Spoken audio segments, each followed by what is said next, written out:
Assalamualaikum warahmatullahi wabarakatuh. Perkenalkan, kami dari kelompok 3 atas nama Lino Santiasi, Tambuk A40110115, Megawati A, Tambuk A4011805, Siti Rahmawati, Tambuk A4011839, kelas A, Prodi PGSD, jurusan Ilmu Pendidikan, Fakultas Keguruan dan Ilmu Pendidikan, Universitas Tadulako.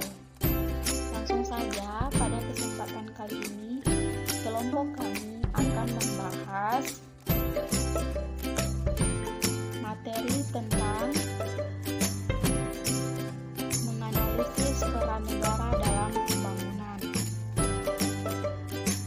Pertama, hal yang harus kita ketahui yaitu arti negara. Negara diartikan sebagai organisasi tertinggi di antara satu kelompok masyarakat yang mempunyai cita-cita untuk bersatu, hidup dalam suatu kawasan, dan mempunyai pemerintahan yang berdaulat. Kedua, kita akan membahas tentang terbentuknya negara. Terjadinya negara secara primer membahas bagaimana asal mulanya terjadinya negara di dunia. Menurut pandangan ini, untuk memenuhi kebutuhan hidupnya, manusia selalu membutuhkan bantuan manusia yang lain, atau dengan kata lain, manusia harus berhubungan dengan manusia lain demi keberlangsungan hidupnya. Pada awalnya, hubungan itu dalam bentuk keluarga, kemudian berkembang dalam bentuk kelompok-kelompok lebih besar, dipimpin oleh salah seorang dari mereka yang dianggap terkemuka. Terbentuknya kelompok-kelompok itu didasari oleh kesesuaian dan kesamaan, misalnya nasib, budaya, dan lainnya.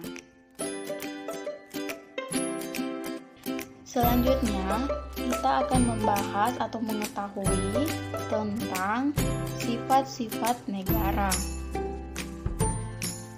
Sebagaimana yang dikemukakan oleh Profesor Miriam Budiarjo dalam buku karangannya Dasar-Dasar Ilmu Politik, negara memiliki sifat-sifat seperti yang dijelaskan di bawah ini. Sifat pertama yaitu sifat memaksa. Negara memiliki sifat memaksa, dalam arti mempunyai kekuasaan untuk memakai kekerasan fisik secara legal agar peraturan perundang-undangan ditaati dan dengan demikian penertiban dalam masyarakat tercapai. Kedua, ada sifat monopoli. Negara mempunyai monopoli dalam menetapkan tujuan bersama dari masyarakat. Dan yang terakhir, sifat mencangkup semua.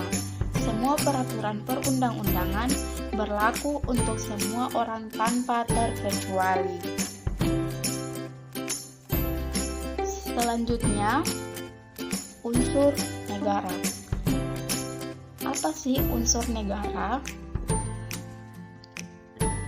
Sebagaimana yang dikemukakan oleh Profesor Miriam Budiarjo dalam buku karangannya Dasar-Dasar Ilmu Politik, negara terdiri atas beberapa unsur yang dapat diperincikan sebagai berikut. 1. Wilayah, 2. Penduduk, dan 3. Pemerintahan.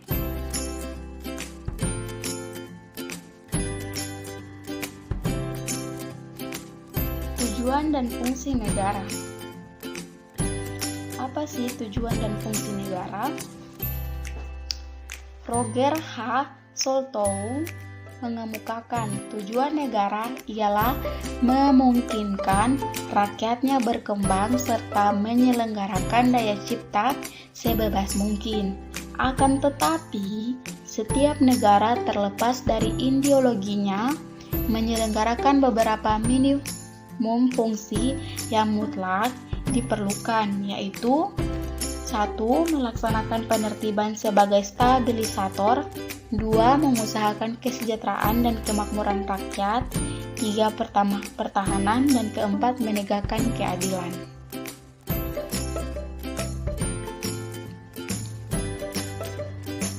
Konsep dan pembangunan. Konsep pembangunan biasanya melekat dalam konteks kajian suatu perubahan. Pembangunan di sini diartikan sebagai bentuk perubahan yang sifatnya direncanakan. Dalam perkembangan lebih lanjut, suatu proses pembangunan dapat dijadikan sebagai suatu ukuran untuk menilai sejauh mana nilai-nilai dasar masyarakat yang terlibat dalam proses ini bisa memenuhi seperangkat kebutuhan hidup dan mengatasi berbagai masalah dari dinamika masyarakat. Secara umum, pembangunan diartikan sebagai usaha untuk memajukan kehidupan masyarakat dan warganya. Seringkali kemajuan yang dimaksudkan terutama adalah kemajuan materi. Maka pembangunan seringkali diartikan sebagaimana kemajuan yang dicapai oleh satu masyarakat di bidang ekonomi. Bahkan dalam beberapa situasi yang sangat umum, pembangunan diartikan sebagai suatu bentuk kehidupan yang kurang diharapkan bagi sebagian orang tersingkir, dan sebagai ideologi politik yang memberikan keasahan bagi pemerintah yang berkuasa untuk membatasi orang-orang yang mengkritiknya.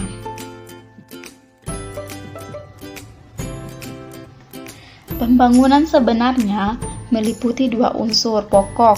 Yang pertama, masalah materi yang dihasilkan dan dibagi, dan kedua, masalah manusia yang menjadi pengambil inisiatif menjadi manusia pembangun atau manusia yang melaksanakan pembangunan. Bagaimanapun juga, pembangunan pada akhirnya harus ditunjukkan pada pembangunan manusia dalam arti peningkatan kualitas sumber daya manusia dan kreativitasan.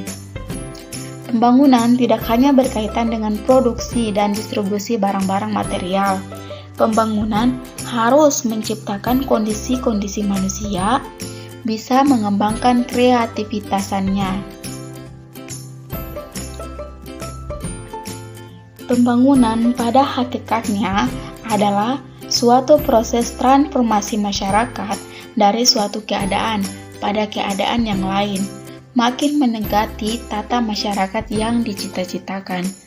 Dalam proses transformasi itu, ada dua hal yang perlu diperhatikan, yaitu keberlanjutan dan perubahan. Terikatan antara keduanya menimbulkan dinamika dalam perkembangan masyarakat.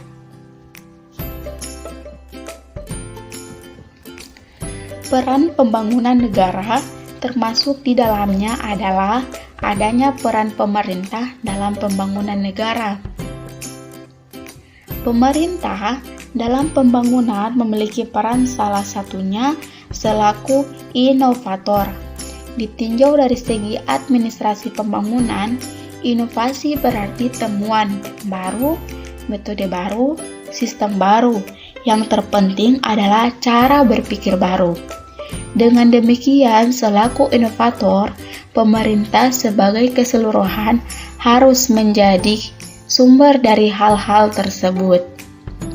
Prakondisi yang harus terpenuhi agar peran pemerintah sebagai inovator dapat berjalan secara efektif antara lain. Pertama, pemerintah perlu memiliki tingkat keasahan yang tinggi. Kedua, penerapan inovasi di lingkungan birokrasi pemerintah terlebih dahulu. Inovasi yang sifatnya kedepsional. Keempat, inovasi sistem prosedur dan metode kerja.